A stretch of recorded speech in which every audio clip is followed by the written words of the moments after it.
Ya. Sí. Buenas noches. Agradezco la oportunidad de comentar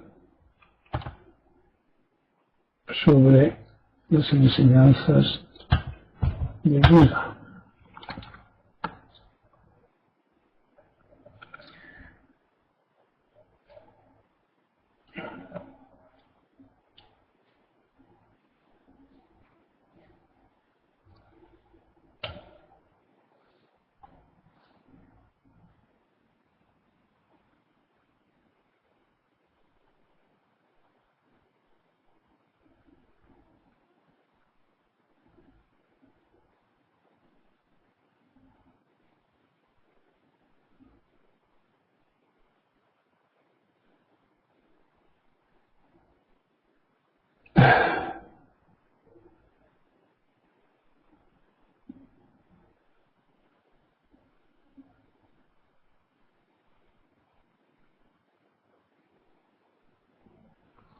Pues empecemos.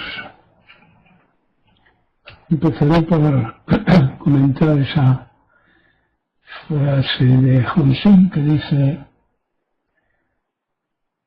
que todo nace y muere en la conciencia. Buda dijo, todo es conciencia. Todo es conciencia. Si todo es conciencia, son muchos los niveles de percepción que utiliza la conciencia. Entonces, en cualquiera de ellas, de esas conciencias, están en la individualidad del sujeto. Por lo tanto, nacen con el sujeto y mueren con el sujeto cuando su conciencia desaparece. ¿Se entiende? Todo es conciencia. Pero conciencia, recordemos que no significa conocimiento. Conciencia no significa solo comprensión. Quizá podamos poner 2 o 3 palabras más, pero a medida que se profundiza no hay palabras que se dejen encerrar o que puedan encerrar, mejor dicho, el término conciencia o percepción o realidad, etc. ¿Alguna pregunta sobre esto?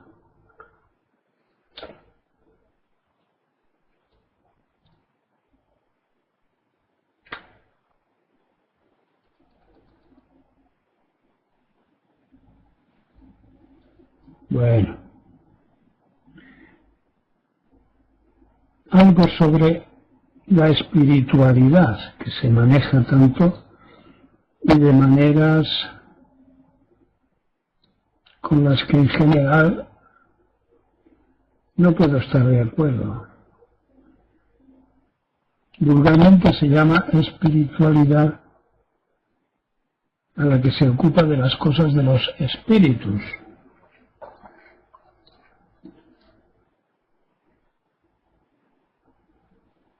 Y son muchas las tradiciones sobre los espíritus, por ejemplo, los espíritus de los muertos, los espíritus buenos y los malos, los espíritus poderosos o monstruosos o destructores, a los que pedir apaciguar o complacer. Hay tantos espíritus y clases de espíritus como imaginaciones por parte de la gente y sus tradiciones.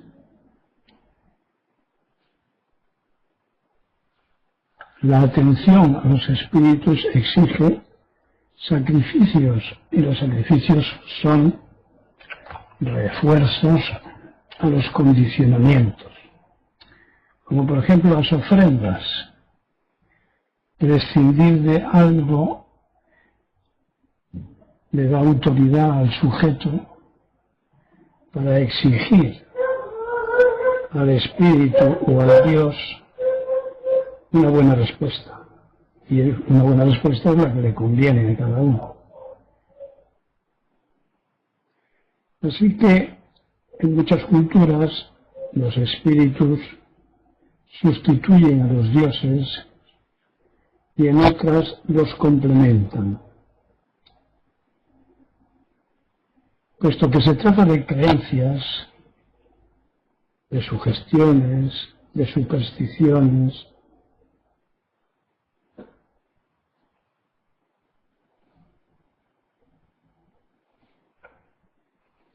los humanos las construyen, las atienden, según el grado de primitivismo en el que se encuentran. Es decir, según sus creencias, temores, deseos, y por lo tanto les crean a su imagen. Los hombres crean a los dioses a su imagen.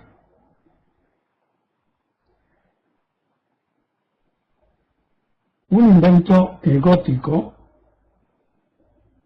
del lenguaje son las doctrinas, las creencias, las revelaciones, que no son otra cosa que organizaciones ideológicas sincréticas, que quiere decir que unas se copian a las otras y proceden de cuentos, de leyendas, de sueños, pero no hay duda de que se trata de organizaciones ideológicas, es decir, al servicio del bien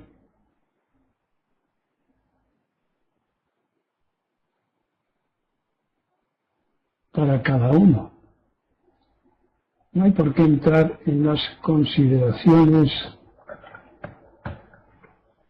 en otras consideraciones religiosas, porque no se distinguen de cualquier otro sistema de ideas y creencias, sean políticas, filosóficas o culturales. Todas estas palabras que encierran tendencias, creencias, no son más que metáforas, excepto para aquellos que creen en ellas. Pueden ser tan rígidos los que sostienen una opinión filosófica como una artística, como una psicológica, etc., o una económica, y así sucesivamente. Cuanto más rígido es el carácter, menos permeable, menos abierto de mente, más extremado es. Más extremado es el aspecto metafórico de las creencias. Si se acepta utilizar el lenguaje en el concepto de espiritualidad, se hace necesario no deslindarle de cualquier otro aspecto cultural, no diferenciarle de cualquier otro aspecto cultural. Se trate de lo que se trate. ¿Algún comentario?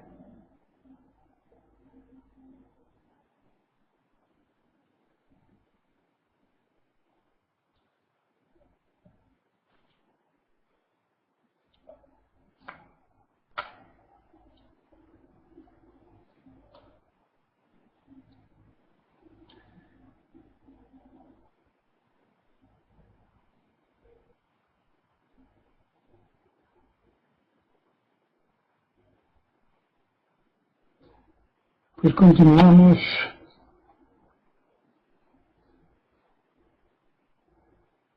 adelante. Oigo decir, si no cuidamos la naturaleza, nuestros nietos nos van a odiar. La tecnología no nos deja vivir. Supongo que esto no merece la pena que lo comentemos, a menos que alguien quiera hacerlo.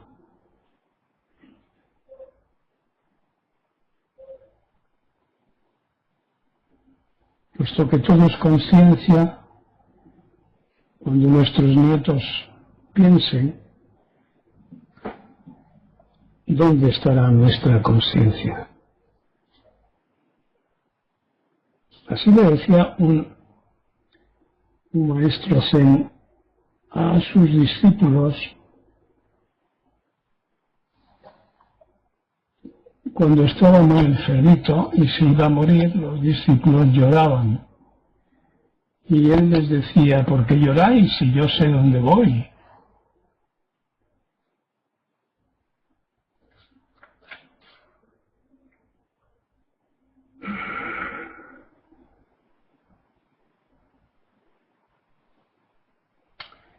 Para algunos es suficiente comprobar, percibir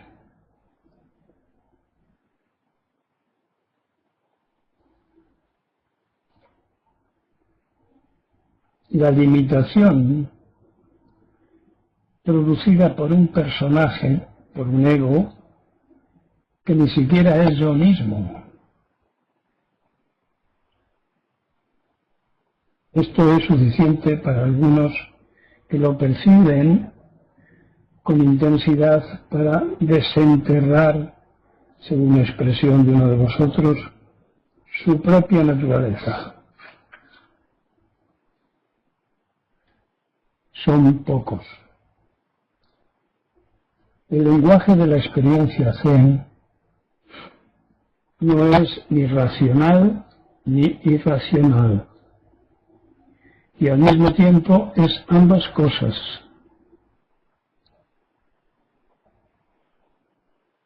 Y a veces se mezclan. Saber esto es útil cuando al principio nos debilitamos en la práctica. Es más útil aún cuando lo descubrimos por nosotros mismos. Es innecesario, pero también es cierto que establece un puente entre las dos orillas.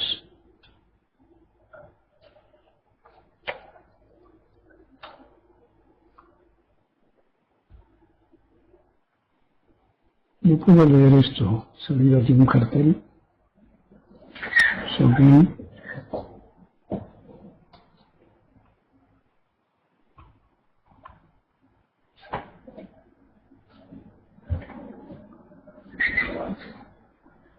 dice, somos solo ego.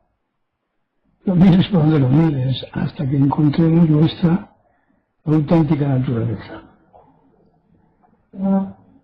Hay contradicción, quiero decir, aquí comento la experiencia del Dharma, porque su coherencia puede animar a la práctica.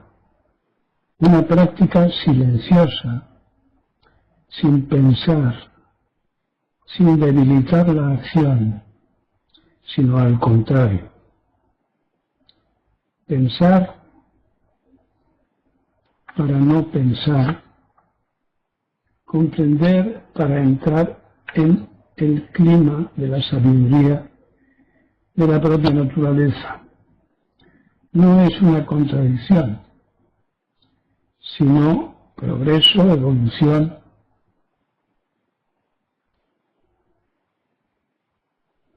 liberación.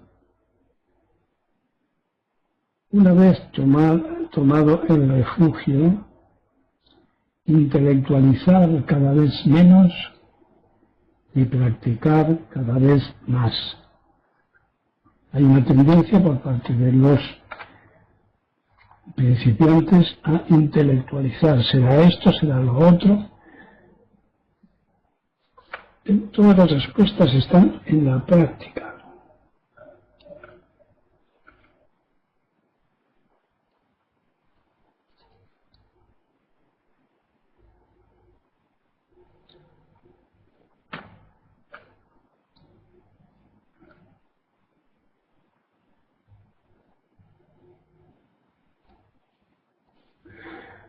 Hemos observado que aparentemente podemos ver, sentir, incluso pensar sin los sentidos cuando soñamos.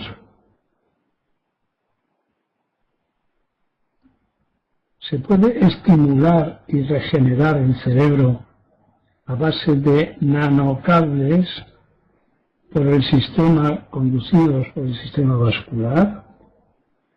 Va a ser posible conectar un cerebro a otro cerebro y comunicarse sin lenguaje. Hay animales que pueden regenerar partes del cuerpo perdidas, entre ellos anfibios, algunos anfibios y algunos reptiles. En 5 a 7 años, dicen algunos entendidos, que se podrán regenerar órganos a base de células madre, de productos químicos como el resveratrol del vino, dietas del frío o del calor, modificaciones genéticas, etc. Pero ¿acaso alguna de estas técnicas o situaciones humanas ha de influir en nuestra práctica? Es que pueden variar las cosas hasta el punto de lograr el despertar con una pastilla.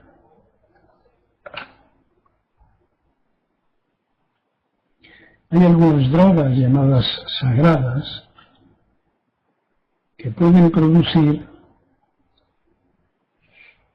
percepciones muy próximas a la realidad, pero los que practican con estas drogas no saben continuar. Es decir, es semejante a lo percibido en el tan manoseado túnel de luz o la sensación de totalidad percibida por algunos en accidentes o momentos de gran peligro, de muerte. No saben continuar y vuelven a las andadas, es decir, vuelven al ego.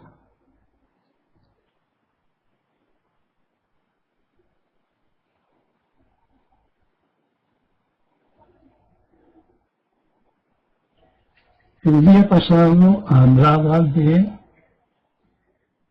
la fidelidad o la infidelidad, el gen Casanova, transmitido por los padres, por los hombres, la infidelidad en la naturaleza de las mujeres que buscan la variación genética en los hijos como defensa supervivencial. Bueno, pues como colofón, como terminación, olvidé comentaros que La fidelidad empieza por uno mismo y acaba con uno mismo. Dejando matices aparte, la fidelidad es, me parece a mí, la atención maximizada a lo que hay en cada momento, percibido con claridad, lúcida y despierta.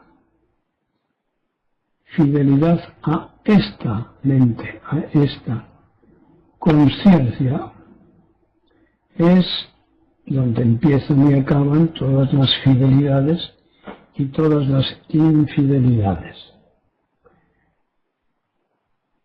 La administración de las relaciones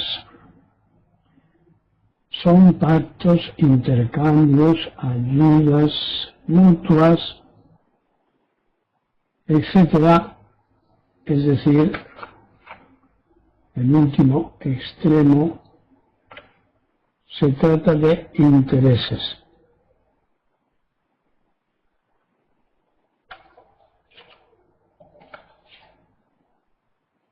Por supuesto, disfrazados, difíciles de distinguir en muchos casos, pero intereses. Decía este filósofo español, que nombro de vez en cuando, ese que parece en dos, que hay que creer en algo. Lo que no decía es ni en qué ni cuándo. Según el Dharma, cuando no quedan apegos conceptuales, cuando tu individualidad haya despertado, es cuando puedes creer en tu experiencia del camino. Esto sí es algo. Pero inmediatamente después de creer, nos acordamos de aquella frase, ni mente, ni duda, ni algo. Es decir, hay que desapegarse. Como el otro día comentaba alguno, hay que desapegarse también de la alegría. Hay que desapegarse del desapego. Hay que desapegarse de la iluminación.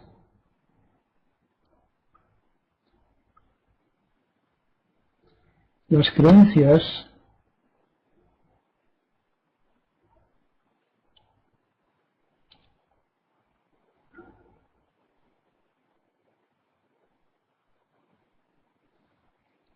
no. Puedes creer en tu experiencia del camino. Esto forma parte del pensamiento. Esta creencia en tu experiencia despierta forma parte del pensamiento isirio. Las creencias son gratis. La experiencia del Dharma es tu naturaleza.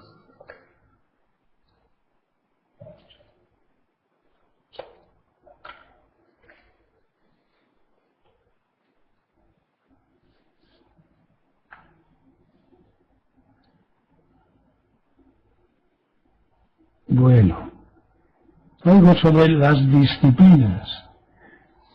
Las disciplinas de Daidoji que vienen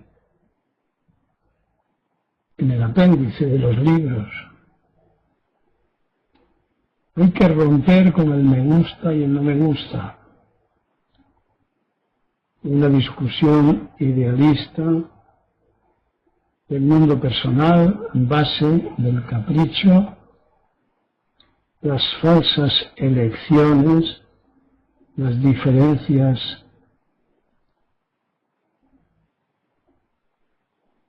los conflictos, el refuerzo del deseo y de la ilusión, o sea, de la infancia, el me gusta y el no me gusta. Hemos de entrar en el mundo real, de tener lo necesario allí donde no hay fronteras. En el SAMU, en el templo, aprendemos esto, a practicar el trabajo acción. El trabajo que se nos encarga es la práctica. Lo mejor que se sepa concentradamente y disponibles. Este es el camino de la liberación. Esas cosas de la casa y el trabajo que dan pereza, que no gustan, que se posponen, son las que más entrenan. No pretender mucho con ellas, sino de pocos en pocos. Ahí podemos ver el grado de desapego, de liberación, de prejuicios reforzados durante años de las dependencias de nuestro ego.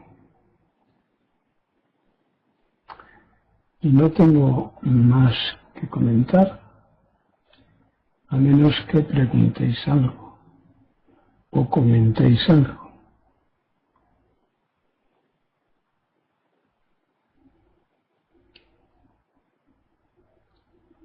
Supongo que el verano está haciendo estragos, pero será el verano. Jomón dice, a veces es tan difícil ser fiel a uno mismo, y a esa conciencia solo cabe volver al camino una y otra vez, teniendo presentes los modelos practicados en las sesines. Yasu.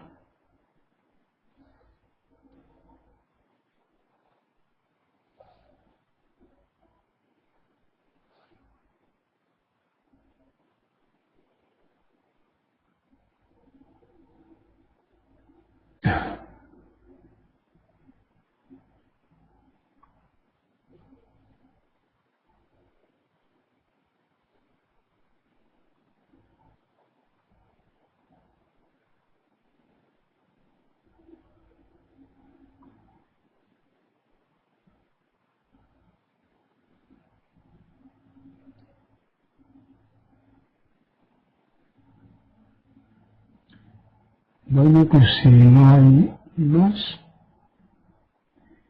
Yisai dice posiblemente algunas drogas aumenten la percepción sensorial, pero también se potencian los condicionamientos, no la lucidez. Los condicionamientos como por ejemplo las adicciones a esas drogas.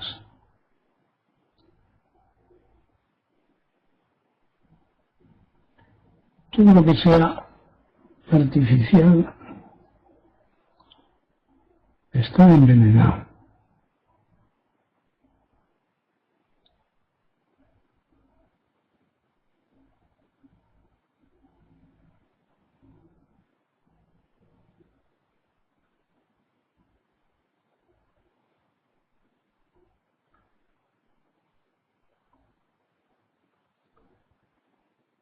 Procurando momento a momento nuestra conexión con el origen, el presente se hace cada vez más real,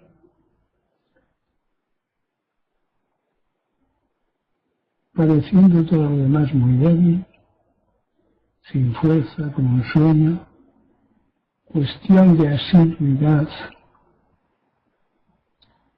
¿Es esto autohipnosis? Pues has de descubrirlo tú misma.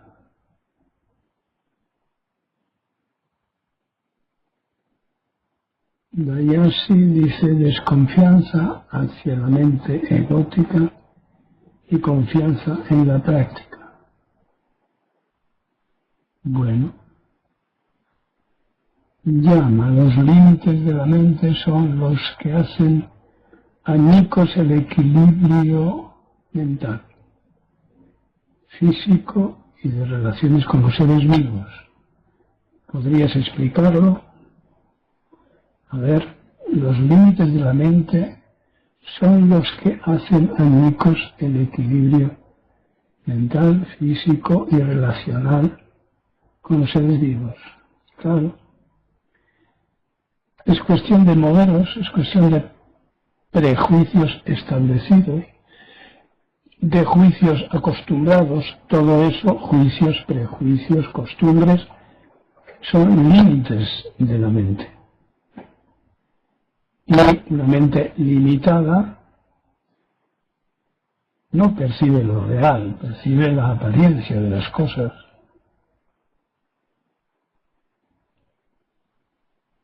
Y la apariencia de las cosas es lo inexistente, ¿no? Lo que no existe, lo ilusorio. No debe extrañarnos que produzca sufrimiento. ¿Me llama? Sebastián de Murcia dice: ¿es conveniente para alguien que toma neurolépticos retirarse a un templo zen? Deseo ser monje y practicar la vida, pero necesito la disciplina de una escuela. Cada vez que me hacen estas preguntas, contesto lo mismo, que es una determinación que debe tomar cada uno. Cada uno tiene que correr sus riesgos,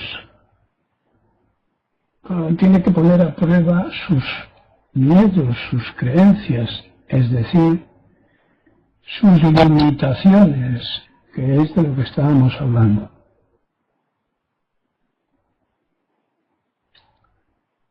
Silvio dice: romper esos hábitos de pereza o tendencia a no hacer lo que hay que hacer es practicar las instrucciones. Supongo que es una afirmación. Me he destacado, dice Sebastián, en mi estudio. ¿En qué estudio? ¿En tus estudios o en el estudio de tus limitaciones? ¿O a qué te refieres? Que no lo entiendo. El viento dice: si evitamos las conversaciones no conducentes en nuestra vida diaria, ¿no incurriremos en la antipatía?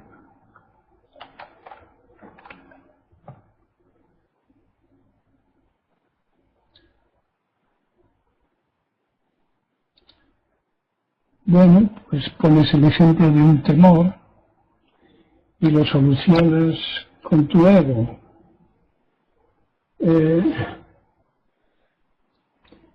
No incurriremos en la antipatía de quién. La peor de las antipatías es la que te tengas a ti mismo o misma, ¿no? Esa es la peor de todas, esa es la destructiva. Y todo tiene que girar, creo que debe girar, por un principio de coherencia alrededor de la simpatía o antipatía que tengas con respecto a ti.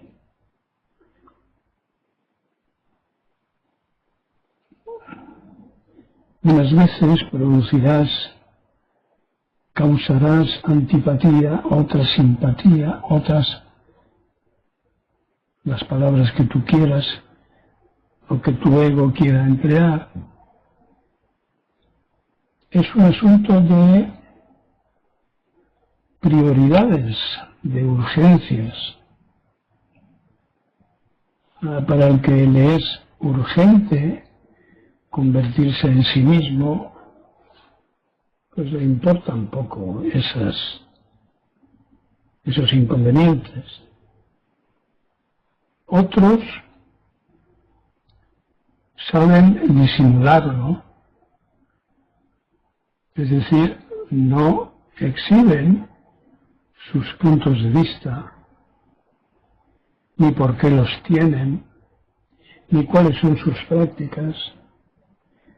Es decir, defenderse forma parte de los instintos humano-animales,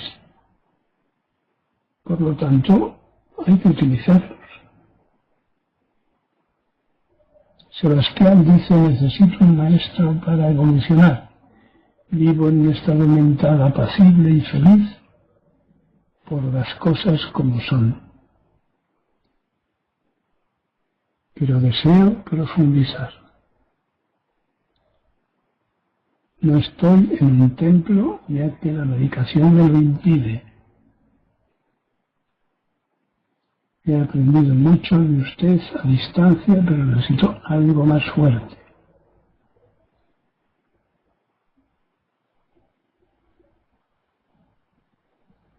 Yasu. Pues no puedo decirte una cosa distinta de la que ya te he dicho.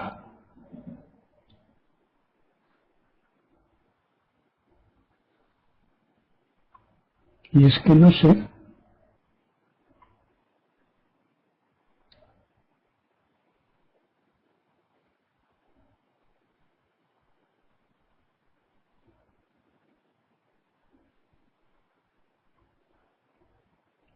Árbol dice, ¿a dónde iba la conciencia del maestro moribundo? Pregúntaselo a él.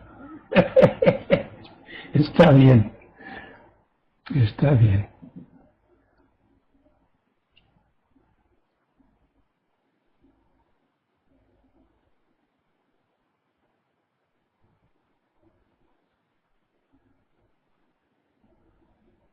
Es muy fácil, muy fácil.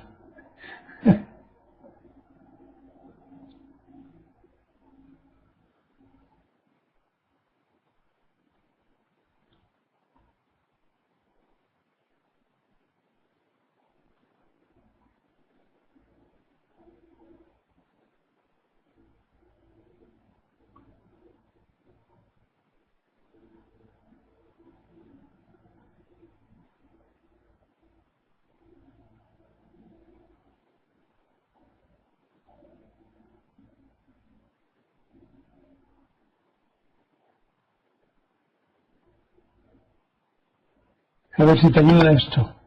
La conciencia del maestro moribundo, puesto que podía hablar, pues haría como un mono que se mueve de rama en rama. La del maestro muerto debería saber dónde iba o dónde fue.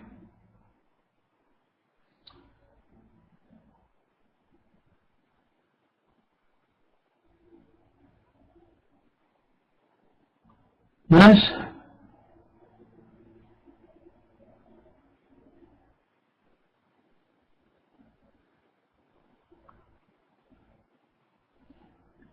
¿Por qué en el Zen se dice que las enseñanzas de Buda nos enseñan a vivir y a morir?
Mariana se ha aparecido. Bueno, pues si no hay más, lo dejaremos para el próximo viernes.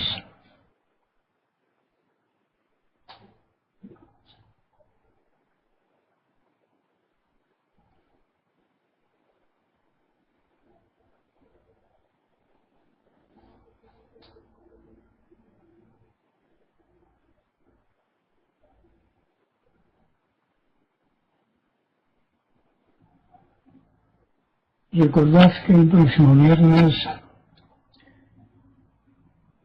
es a vosotros a quienes os toca